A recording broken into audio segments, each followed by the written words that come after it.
Folks, I just got a call from Professor Ball. She's running a little late logging in, so we'll just wait a few more seconds here.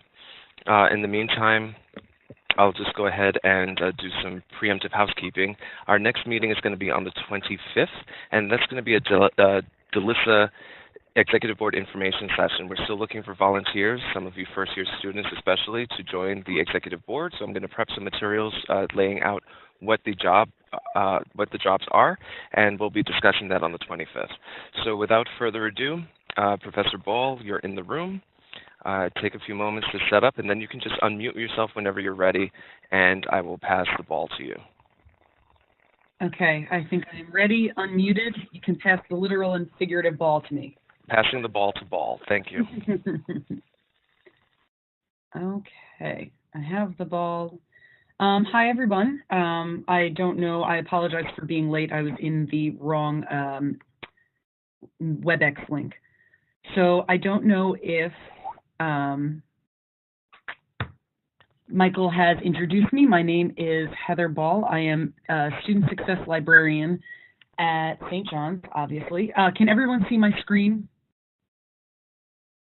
Yes. Okay, thank you. So I just wanted to talk to you a little bit today about what I do, how I got here, and what I'm looking to do. I was feeling a little fanciful after talking to Michael about this presentation, hence my magical and romanticized theme with the book and the magic. So as you can see, it's a Student Success Librarianship where engagement meets science. So I wanted to talk a little bit about myself. Where I've been academically. I went to NYU for my undergrad. I double majored in math and physics for the first 3 years, realized that it wasn't what I loved, so I switched to medieval studies, which I don't know if you know means that I could get a job at 0 places. So after doing my medieval studies degree at NYU, I went to University of Glasgow and I did my master's there. When I came home, I did my MLS in Queens. Now, it seems like a very convoluted way for me to get here. What I've always been interested in and nerding out on is organization. So I've always organized things. I mean, I card cataloged my Beatrix Potter books at 4 for my stuffed animals. So even though I didn't think of starting as a librarian, it was always in me. So once I got to medieval studies, I started working with medieval manuscripts, and then I started talking to special collections librarians, and that kind of got the ball rolling in Europe, and that's why when I came home, I did my MLS with dual certificate in archives and preservation. Where I've been professionally, now, even though that seems like a direct academic path, I finished my MLS in 2009. I just got this job at St. John's in 2017, so that's like a 9.5-year gap in between when I finished my MLS and when I got my first full-time academic librarian position. So while I was in school, I worked full-time at an advertising agency. I started as a temp receptionist. The week I started, I also got into library school. So I was like, ooh, I don't know if I can be the receptionist. They're like, well, work around your schedule. So I was lucky enough to work full-time in the city and go to school full-time at night at Queens. I finished my MLS within a year. And while I was doing my MLS program, I got a fellowship at the Library of Congress in the manuscript division. I was one of the first junior fellows to have a solo collection from soup to nuts by myself. I didn't realize, I thought at the time it's because I was so amazing. I didn't realize it was because I was the oldest person there, and these junior fellowships usually go to high school or first-year students. So that was my bad. But after being in the program, going to the Library of Congress, coming home and graduating, I was like, I'm so going to get a job like right away. Cue 9.5 years later. So it was a very chaotic kind of time. While I was at the advertising agency, I kept getting promoted because they saw my work ethic and the fact that I like to organize and nobody there did. So I became an executive assistant, and then ultimately I left as the Global Networks Research Manager. So what I did was I ran the global studies across 30 to 35, depending on the year, countries with over 100,000 respondents, I worked as the facilitator between our vendor who ran the studies, our copy editors who put together the physical report, and I did a lot of data analysis with the raw data and put it into a format that our copy editors could understand, and then they ran with it. While I was doing that, I also part-time worked at the Morgan Library as a cataloger. I got that job because one of my professors at Queens College was like, hey, you said that you're interested in cataloging. I think I know of an unpaid position. Would you like it? And I said yes. And 7 years later, I, was part-time, paid, thankfully, for the last few years. But at the same time, I also taught at ASA. I taught information literacy, and I worked as a coder on Livingston Online. I also did the radio station every Saturday for 2 years. Now, I don't know if everyone knows New York geography, but New Rochelle is upstate. I lived on Long Island, so it took me about 3 hours to get there every Saturday. So I would get up at 6 a.m. to be there by 9 a.m., work until 5, and then get home by 8 o'clock. So at one point, I had 5 jobs.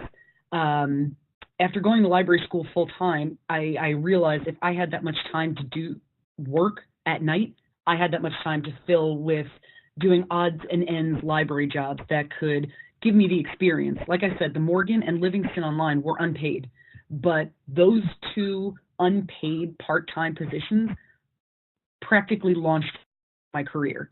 I'm still on Livingston Online. We've gotten grants from the NEH, which is the National Endowment for the Humanities.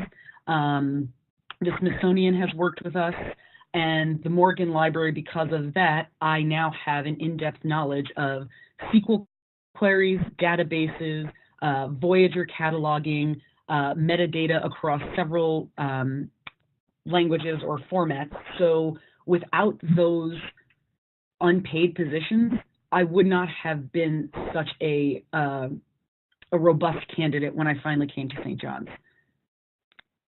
So where I'm at, the Assistant Professor and Student Success Librarian. What does that mean? To me, that means student engagement. So the Student Success Librarian position at St. John's was a new line. Nobody had been in this before, and nobody really knew what it was. I definitely did not know what this was. When I signed up for the application, it basically described my job as being a mix between outreach librarian, data scientist, and kind of life coach for the students. If you think about what makes a student successful, everything comes into it. Financial constraints, food poverty, where they're living, all of these things. So it's not just about the academic side. Now, there are a lot of offices set up on campus that deal with student success in a somewhat siloed format. I took this position on because, as you can tell, I had 5 jobs. I like to overexert myself. I took this position to mean that I could help students at any facet of their academic, personal career. And if I couldn't help them or bring them to the correct person, I would find a way to do so. So I wanted to be a librarian, but I wanted that librarianship to extend outside of the library. So there are several ways that I'm doing that. I'm trying to host events that will garner more foot traffic through the library and give us more of an outward presence on the campus. For those of you not familiar with the actual library in St. John's, we are in St. Augustine Hall, which is 4 floors, only 2 of which are the actual library. So the 3rd and 4th floor are the library. When you come into the lobby on the 1st floor, you're inundated with signage from all of the different centers that are on the 1st floor, the College of Professional Studies, which is on the 2nd floor, and ours.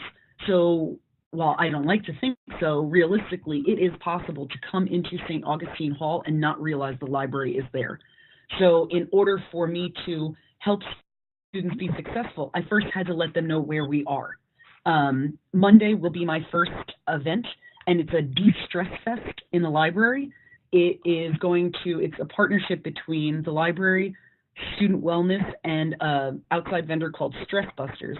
And what we're going to do from 5 to 6 p.m., because this is midterms week, we are going to offer back rubs, coloring, whether it's mandalas or just regular coloring, puzzles, and brain food snack packs.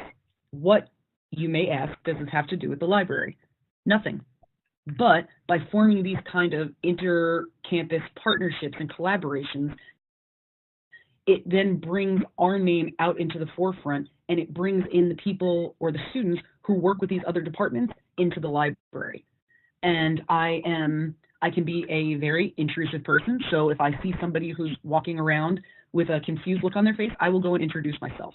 So getting them into the library is my main goal. After that, I feel like we can then kind of corner them and work with them to help facilitate their academic needs as well as any other needs that they might be willing to talk about. I'm ultimately looking to I'm in the works of setting up 2 longitudinal studies on how information literacy and critical thinking can affect the normal student success metrics. Sorry, I may have skipped ahead.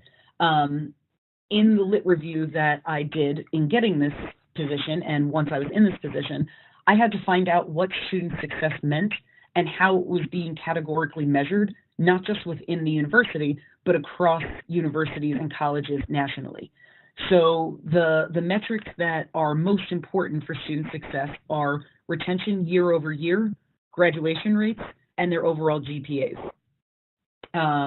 We've had a slight dip in our retention and our graduation rates, so I'm looking at how, if we embed information literacy and critical thinking into a workshop that certain groups have to participate in, I can then track year over year how well they're doing, measured against a control group that is not taking these classes. Why would you say I have to do an information literacy workshop? Unfortunately, and Michael, correct me if I'm wrong, but from what I can see, there is no full-time embedded information literacy or critical thinking within our core curriculum. So the freshmen have first-year courses and speech and composition, but the librarians themselves are not consistently embedded within all of those classes. It's more of an ad hoc. So one of the cons about my job, or one of the negatives, is that we don't have a uniform and consistent platform to reach every single student. We have to be tenacious and, work our contacts that we have in other departments and disciplines and try and show the benefit of getting us in as soon as possible. So that's why I want to try and set up, or I will set up, the longitudinal studies that will work with a specific subset and track them through their 4 to 6 years until hopefully 90 or 100% graduation. So that's one of my imminent but long-term goals. The next long-term goal I have is to become a teacher here. Now, every university will be different and have different requirements. At St. John's, the faculty, we come in the library as faculty members, and we, in the contract, don't necessarily have to teach. It's recommended, but it's not required. Just because it's not recommended doesn't mean you shouldn't do it. Like I said, you grab every opportunity that you can, especially as fresh as you are in or out of library school, because you never know what is going to snowball into what makes your career. So I'm interested to getting back into teaching now that I'm in St. John's. Other long-term goals, tenure. It's a publisher parish kind of world, and I'm sure for those of you who are towards the end of your program, you've been looking at the job market, you've been looking at all of these ads that come out through the listservs, and it feels like even though there are a lot of them over the last few months, the requirements to get those jobs, because they are so competitive, are really high. So by doing all of these little projects or, unpaid positions, that beefs up your resume and also gives you experience. It also shows that you are versatile. So those are the kinds of things that will help you once you are in an academic librarian position to maintain your position as well as get tenure. Now, I technically don't need a PhD. I was hired at what they call my terminal degree. So for my job, they said that the highest degree needed is an MLS. why would I not get a PhD? That's only going to enrich my thinking and ultimately how I interact with the students. So that's where I am looking to go. So the Q&A, which will open up some of the things I didn't directly address. Why librarianship? Wait, I did address that. Beatrix Potter card catalog, check. Why student success? To be completely frank with you, I applied for every job. This seemed to be the best amalgamation of my skills with librarianship as well as the data science that I had been doing previously. But I applied because I wanted to be an academic librarian. Once I got into the interview and I went through the process, I realized that this job was perfect for me because it gave me an opportunity to flex my, academic and intellectual muscles that I had been honing inadvertently over the last 10 years. The most rewarding part of this job is ultimately working with the students.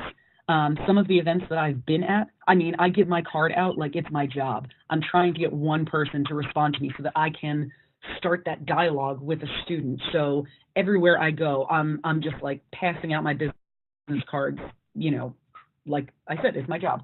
The most rewarding part of my job so far, besides being able to dip into a lot of different projects and collaborations, is that students have actually started coming to me to ask me how they should manage their time better, or if there are tricks and things to help you with studying, or how to respond to a teacher who isn't the most forthcoming or personable. So being able to be that kind of librarian / life coach / here, let me walk you to the shelf, and this is where you get the book, I really find rewarding because I'm finally in the environment and the position that I've wanted to be in, and I can be that people person that I have been in all of my other roles. Some pros and cons. One of the pros is that, like I said, I came into this position as the first student success librarian. So the world was my oyster. The con, the world was my oyster. I had to do a lot of research, especially because student success is such a buzzword nowadays. It's kind of like first year experience. It's meant to catch the students as soon as they get in and give them the information literacy and critical thinking skills that they need, so that way they become better at their work across disciplines, they stay longer, and they graduate. This was all new to me. Even though I had been keeping up with readings and ACRL and ALA and all of their magazines, it's a lot different reading something than living it. So it was a great opportunity for me to build this position how I envisioned it. But in order to do that, I needed to actually envision it. So there were a lot of weeks and months spent reading the current literature, reaching out to other student success librarians across the nation, asking them, what their first year on the job was like. So there was a lot of work to go into it because I was able to do anything. So I see that as both a pro and a con. My advice, I hate to sound cheesy, but in librarianship, in life, in your schoolwork, and everything, never give up. I was told in my high school that I would never get into NYU, and I wound up getting an early decision and a half scholarship. My guidance counselor said I wasn't good enough to get in. I didn't listen. That was what I wanted, and that is what I went for. My family told me I couldn't do work full-time and school full-time. I graduated in a year and a summer. People told me I would never leave Havas. I had been there for 10 years. Just, accept it. This is where you are. And that academic librarian positions are so hard to find. Well, that last part is true. But every single day I did professional development. I joined ACRL New York and SLA and all of those groups to just get myself out there because I knew that one day I would get this position. Was it a little longer than I liked? Yes. But my advice is, if you know that you're in the field that you want to be in and this is where you want to go, just don't give up on it and hold out, because you will eventually get to where you want to be. Sorry, that was really cheesy, especially paired with my opening slide, but that's my background that I wanted to give you, so I guess I can open it up now, or Gabriella, if you want to open it up for questions. Sure. So I just wanted to say thank you so much for putting together this presentation, and honestly, that was inspirational, I have to say. It's really good to see that, you didn't take such a straight path to get here. You had a lot of jobs in between, and I think that's really important for our students to see because, it's good to see that you don't always have to end up where you started.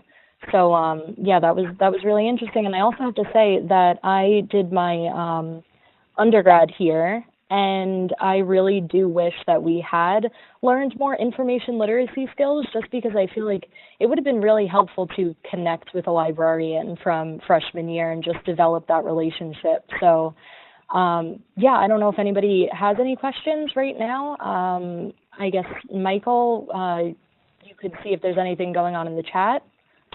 Nothing yet. Oh, sorry. Erin asks, do you have any advice on how students can best choose their specialty in library science? Sure. So while my past was in library, I knew I wanted to be in academia. I still took other electives. I know you guys, I think it's only 36 credits, Michael? Yes. Yeah, so I know there's not a lot of leeway for electives. But I also audited a couple of classes, so that way I wasn't using up the credits that I needed, but I could also see if I was interested. So if you're unsure as to where you want to go, my advice would be to take a class or two, like one of the general ones, across the different offerings and see what fits, and then narrow it down from there. Also, talking to other students really helps.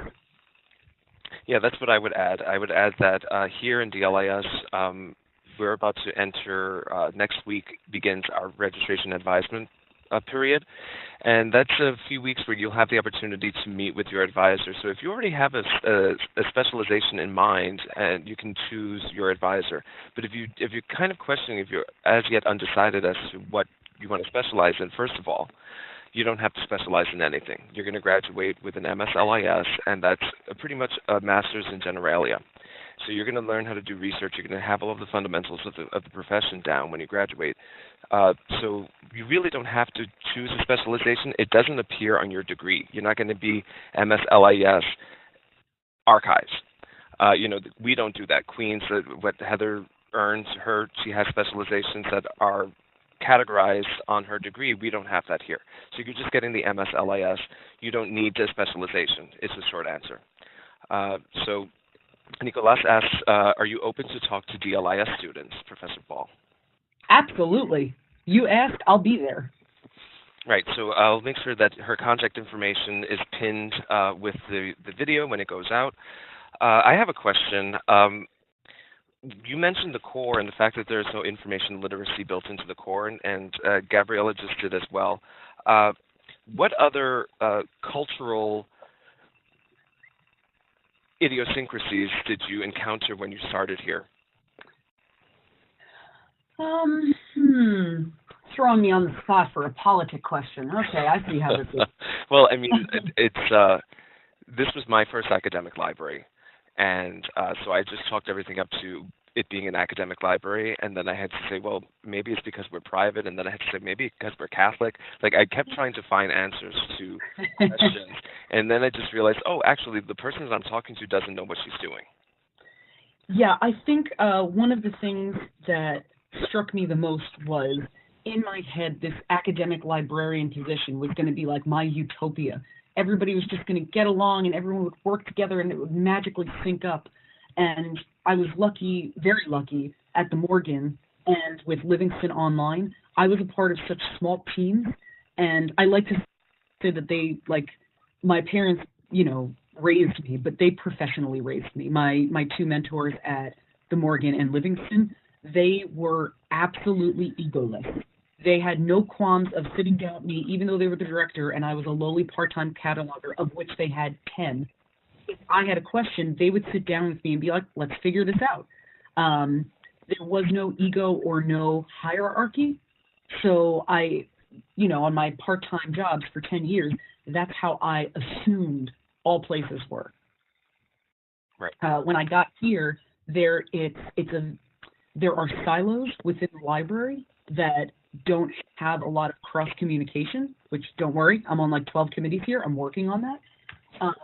But also within the college structure itself, I didn't realize how proprietary and defensive some of the different colleges can be towards one another.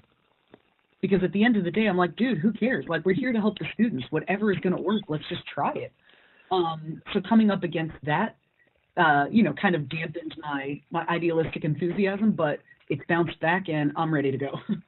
Good. I mean, that's a great attitude because you will be helping students throughout colleges.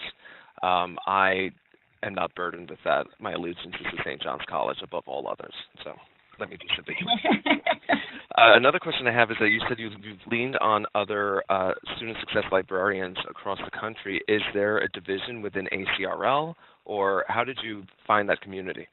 Well, this is going to be super nerdy, and this will talk to the science aspect.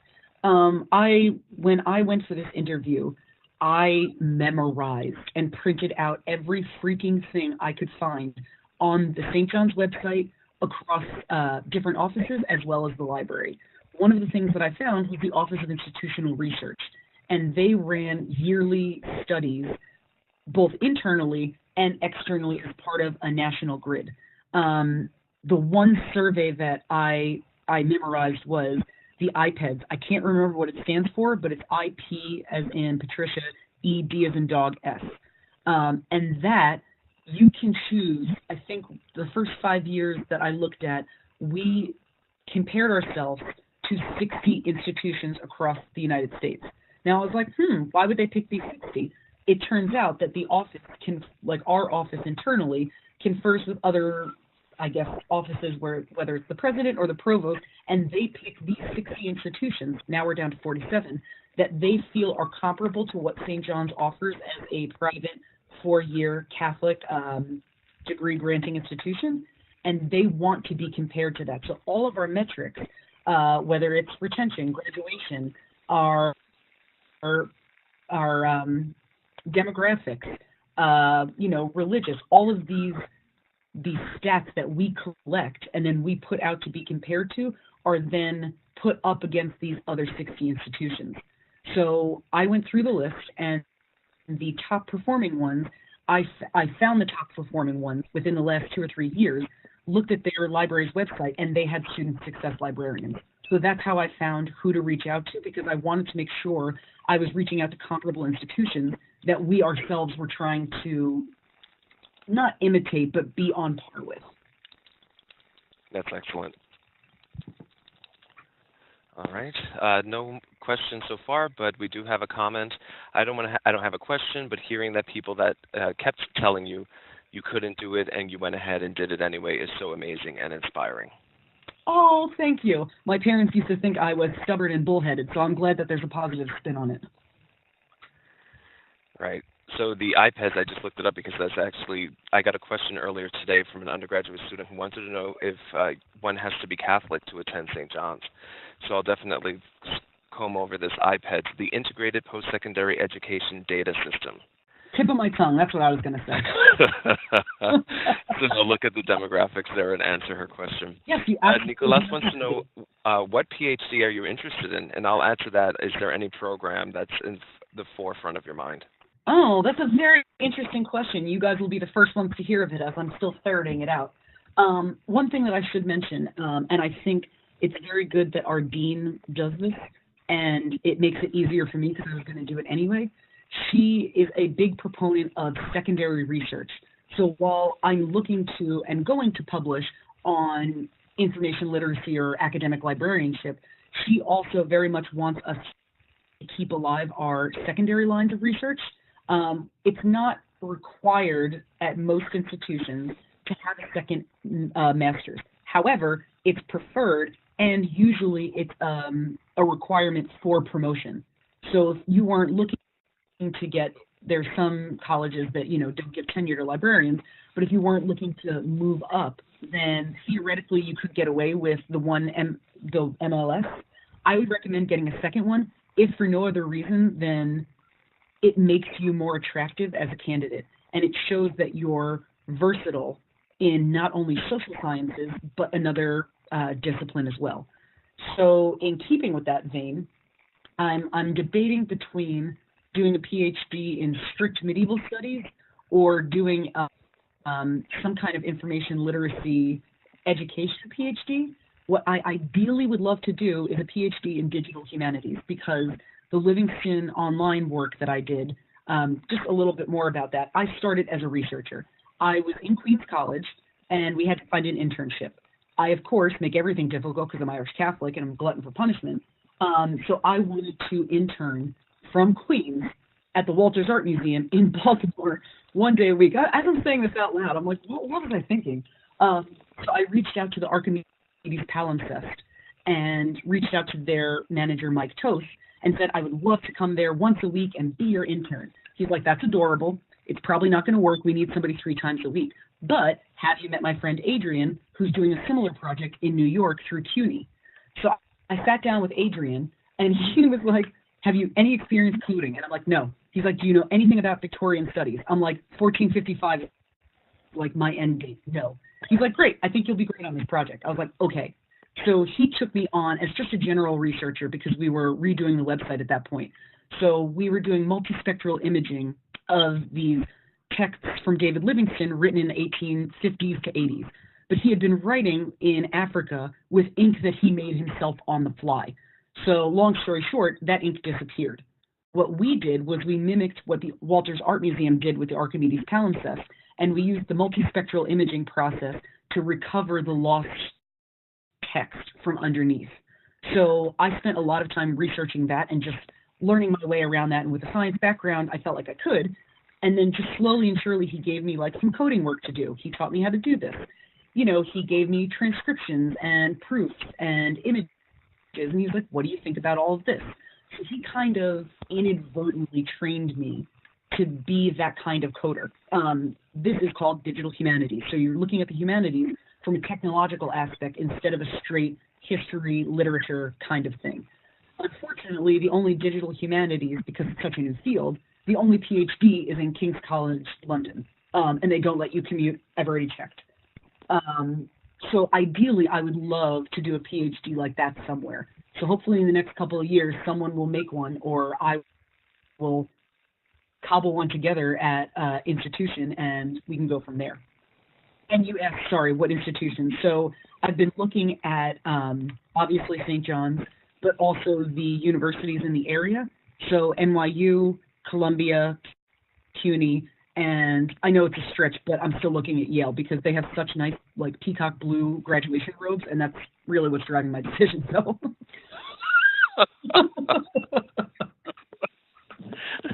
Yeah, that's a big, it's a big part of it. I mean, it's one of there was a really gorgeous blue at one of the schools that I attended, our robes, and I didn't get to keep it.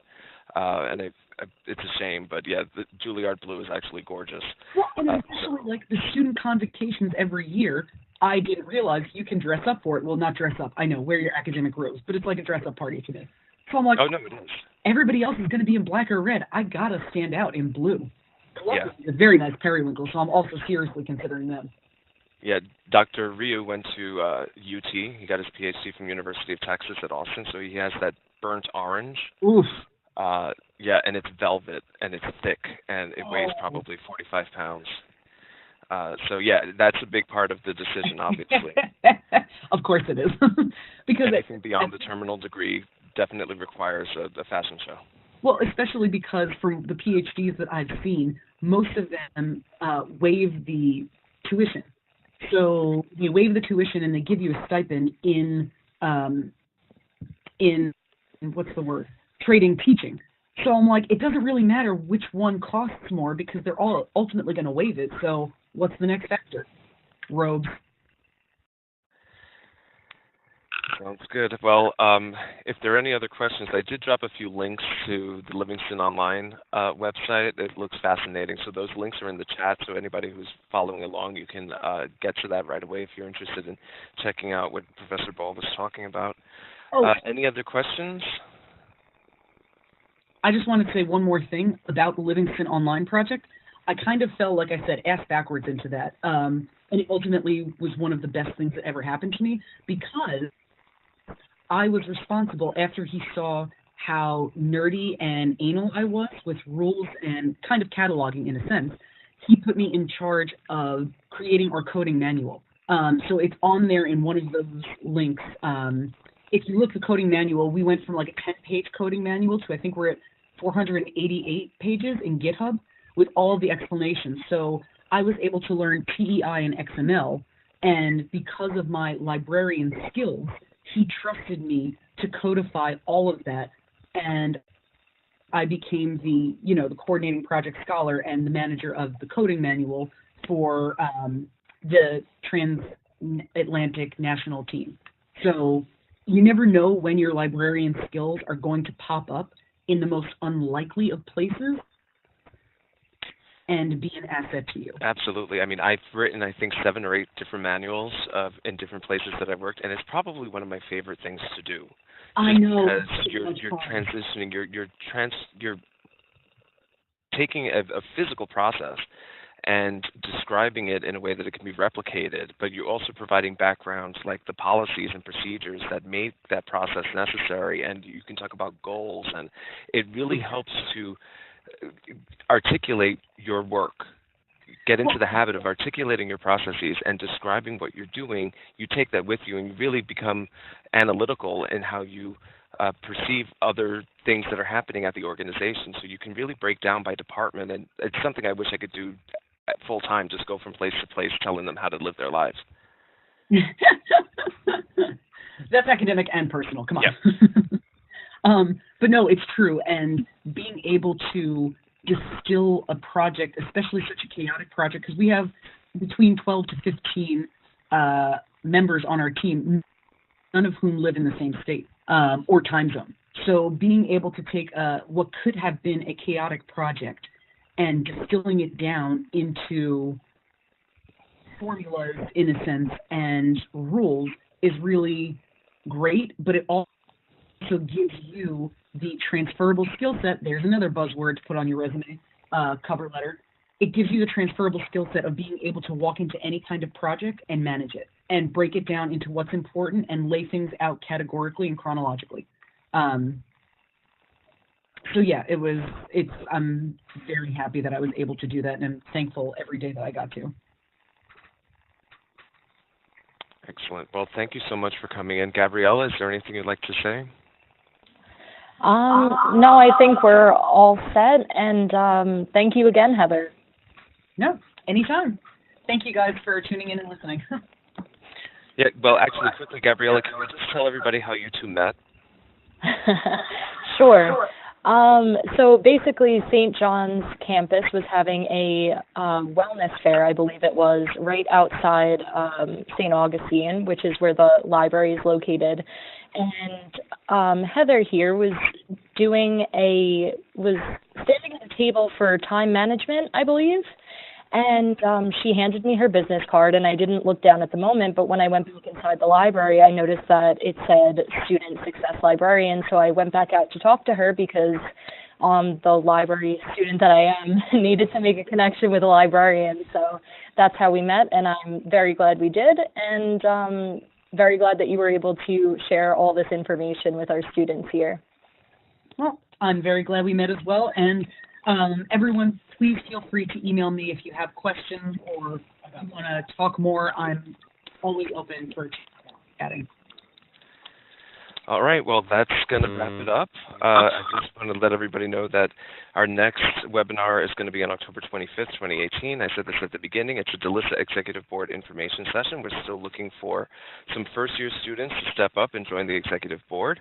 I'll have some descriptions about what that entails, and hopefully we'll get some volunteers to fill the positions before we get any further into the semester. Thank you, Professor Ball, for joining us. Thank you, Gabriella, for doing such an excellent job with this first webinar as Social Director for DLISSA. I'm Michael Crossfox, and that's the end of the show. Thanks for coming in.